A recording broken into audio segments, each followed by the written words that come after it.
Hello guys, আসসালামু আলাইকুম। কেমন আছেন আপনারা সবাই? দেখেন এখন আছে দুবাই মার্কেটের সামনে।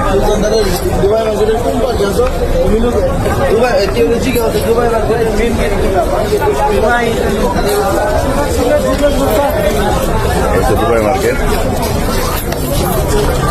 কত মানুষ, প্রচুর ভিড় আসলে এখানে মার্কেটের সামনে সন্ধ্যাবেলা।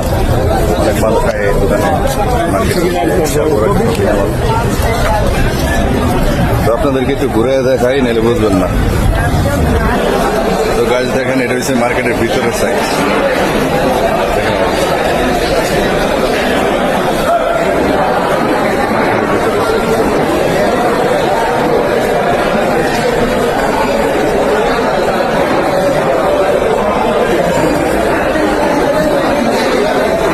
ভালো থাকবেন সবাই, আল্লাহ হাফেজ।